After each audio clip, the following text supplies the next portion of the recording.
17 years of marriage had made Emma Daniels familiar with the rhythms of her life. Every morning began with Daniels' predictable routines: coffee, neatly pressed shirts, and a kiss on her forehead. Every evening ended with family dinners and quiet moments in front of the TV. It was an unremarkable life, but Emma cherished its stability. That stability began to unravel one Wednesday evening. The day had been uneventful. Emma spent it at her small home business sewing dresses for local clients. Daniel had texted earlier, "I will be late. Don't wait up." She sighed but thought little of it. His job at a construction firm often demanded late nights, and though she missed his presence, she trusted him implicitly. When he finally walked in, it was nearly 10 p.m. His tie was loosened, and his shirt was slightly wrinkled, details she might have overlooked if not for the faint scent of perfume clinging to his clothes. It wasn't her scent, and Emma felt a flicker of unease. "How was work?" she asked casually, placing his reheated dinner on the table. "Exhausting," Daniel replied without meeting her eyes. He picked at his food distractedly, then excused himself, heading to their bedroom. Emma followed a few minutes later, standing in the doorway and watching him from a distance. He sat on the edge of the bed, scrolling through his phone, his face illuminated by its glow. For the first time in years, she felt like a stranger in her own home. The next day, Emma's unease deepened when Lily, their 16-year-old daughter, mentioned her best friend Chloe. "Mom, Chloe is coming over later to help me with our talent show routine. Is that okay?" Emma nodded, smiling at her daughter. "Of course, sweetheart." Chloe was practically part of the family. Polite, bubbly, and charming, she had been a fixture in their home for years. Emma appreciated her respectfulness and how she always greeted her with a hug and a bright smile. But lately, Chloe's behavior had shifted. She lingered longer, her laughter a bit louder when Daniel was in the room. Later that evening, Emma stood at the kitchen sink, washing dishes, as Chloe's voice rang out from the living room. "Mr. Daniels, you're so funny." She giggled. Emma's hands froze under the running water. Daniel's deep chuckle followed, and she felt a knot tighten in her stomach. Was it paranoia, or was there something more? She shook off the thought. Daniel was a devoted husband, and Chloe was just a child, barely out of her teens. Yet, as she lay in bed that night, staring at the ceiling while Daniel snored beside her, she couldn't shake the feeling that her world was shifting, imperceptibly but inevitably. The whispers of doubt that had crept into Emma's mind grew louder in the weeks that followed. Daniel's late nights became more frequent, and his excuses more vague.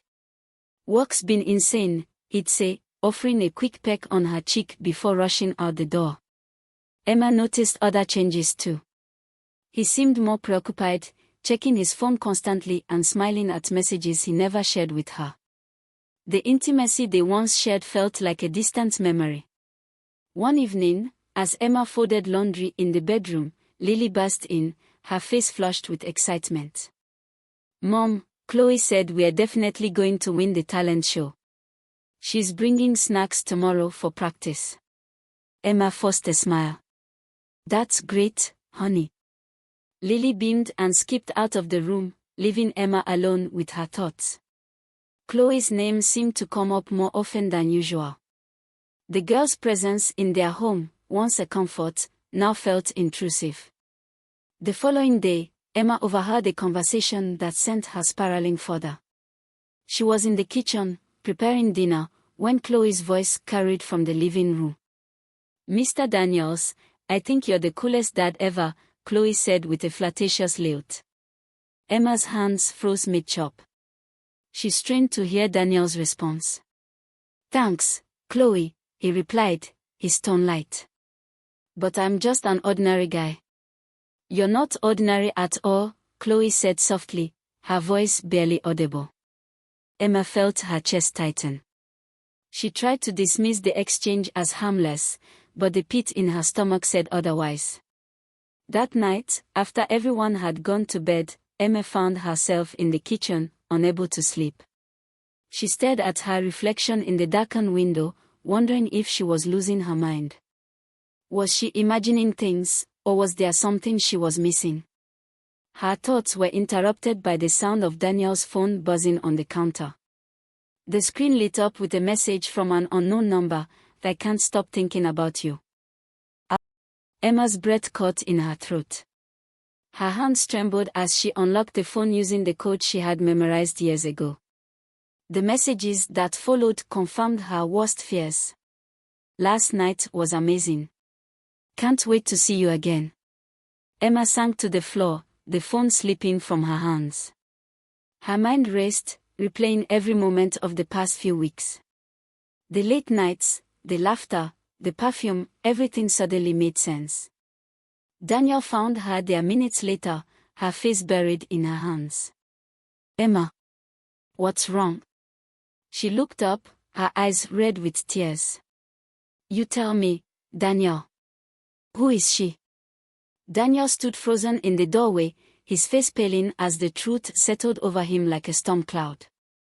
He hadn't expected Emma to find out this way, but the guilt in his chest surged to the surface. His heart pounded in his chest, and for a moment, he just stared at her, unsure of what to say.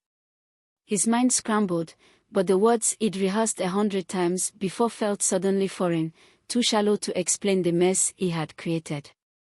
Emma's voice cut through the silence, quiet but steady. "I found the messages, Daniel. You, Chloe. Tell me, what's going on?" His lips parted as if to speak, but no sound emerged. He didn't know where to begin. How could he? How could he explain the temptation, the lies, the betrayal, and the guilt that gnawed at him? And how could he ever apologize enough to make it right? "I'm sorry, Emma," he whispered finally, his voice cracking with remorse. I didn't mean for any of this to happen. It was a mistake, but it happened, and I don't know how to undo it." Tears welled up in Emma's eyes, and her chest tightened as she felt the betrayal sting deep within her heart. She had always known that marriage required work, but never did she expect that the one person she trusted the most would betray her in the worst way possible. "Why, Daniel?" Emma's voice shook, but she was determined not to let her emotions completely take over. "Why Chloe? She's our daughter's best friend. How could you do this?" Daniel reached out for her, but Emma recoiled, stepping back with both hands raised as if to ward off the touch she once welcomed so freely. She couldn't bear the thought of him coming any closer, not with this weight between them. "I don't have an excuse, Emma," Daniel continued, his face crumpling as the full weight of his actions crashed down on him. "I don't know what happened, but it did. I've made a terrible mistake, and I'll live with it for the rest of my life. But I swear, it meant nothing. I don't love her. I love you. I've always loved you." Emma's heart was shattered, her trust broken into pieces. She wanted to scream at him, to demand answers, to know how long this had been going on. But instead, she swallowed the lump in her throat, her eyes burning with unshed tears. "You've always loved me," she asked bitterly. "Then why did you betray me with our daughter's friend? Do you even see how wrong this is, Daniel? You've ruined everything." The silence between them stretched painfully, and Emma couldn't look at him any longer. She turned away, her hand gripping the back of the couch for support as her knees weakened beneath her. She felt so small, so helpless. Daniel's voice trembled when he spoke again. "Emma, I never meant to hurt you. I was stupid. I don't know what I was thinking. I'll do anything. Please, just don't leave me. I'll fix this. I swear." Emma turned back to face him, shaking her head in disbelief. "Fix it?" she repeated incredulously. How? How do you fix something like this?" Her voice was barely above a whisper as she said, "I need time, Daniel. I need space to think." I can't be around you right now. I need to figure out if I can ever trust you again. Daniel's eyes filled with panic as she took a step back. Emma, please don't, he began, but she held up a hand, silencing him. I need time, she repeated, her voice firm. I don't know if I can forgive you for this. With that, Emma turned and left the room, leaving Daniel standing in the doorway, consumed by his guilt. His body felt like a lead weight, each breath painful as he processed the magnitude of what he had just lost. Days passed in a haze of tension and heartbreak. Emma barely spoke to Daniel, her presence in the house feeling distant and cold. She kept herself occupied with her business, spending long hours in the sewing room, away from him. She didn't want to hear his excuses, his promises, his apologies. She didn't know if any of it meant anything anymore. Daniel, on the other hand, was in agony. He had never felt so torn in his life. The guilt and regret consumed him, but it wasn't just the betrayal that hurt, it was the thought of losing Emma forever. He couldn't bear the thought of her walking out on him, especially now that he realized how deeply he had hurt her. One evening, after an entire day of avoiding him, Emma sat in the living room. Daniel hesitated at the door, his heart racing. He had to talk to her, to make her understand that it was a mistake. He needed her to know that he loved her, that he was sorry. Emma, he said quietly, stepping into the room. Can we talk? She didn't look up at first. Her gaze was fixed on the TV, though she wasn't really watching. He could see the distance in her posture, the tightness in her shoulders. She was closed off, and it terrified him. Talk. Emma's voice was raw, but she held her composure. What more is there to say, Daniel? You cheated on me. You betrayed me with a girl who's practically family.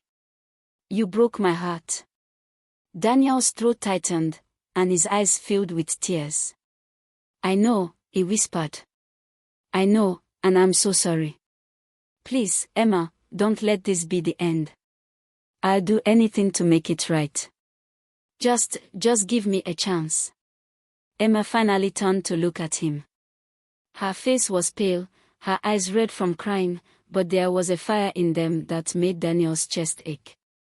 He could see the hurt, the confusion, the love that still lingered beneath the anger.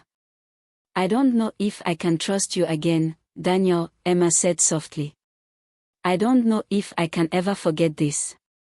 But I'm willing to try, if you prove to me that I'm not just another thing you can break. Daniel's heart surged with relief, but he knew the road ahead would be long and uncertain. He had broken something that couldn't easily be fixed, but he would do everything in his power to try. I will, Emma. I'll prove it to you. I'll spend the rest of my life showing you how much I love you. The road to healing was neither smooth nor quick. Emma and Daniel lived in the same house, but it felt like they were miles apart. Emma's heart was still fragile, and Daniel's every attempt to apologize felt like an uphill battle.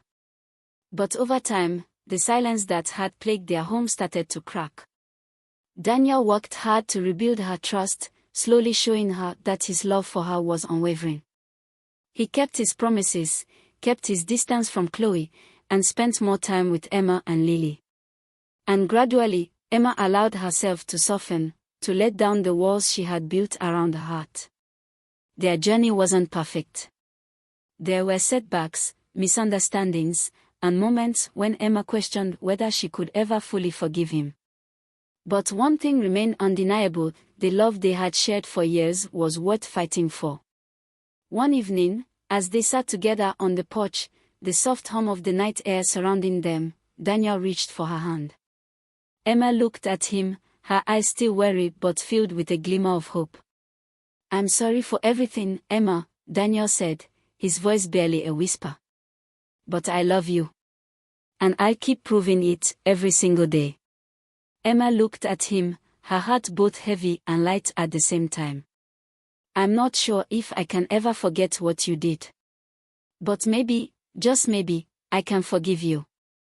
As they sat together, their hands entwined, the future was uncertain. But for the first time in weeks, there was hope in the air. And hope, Emma realized, was the first step toward healing. The end. Please like this video, and subscribe to my channel for more interesting stories like this one. See you in my next video. Bye.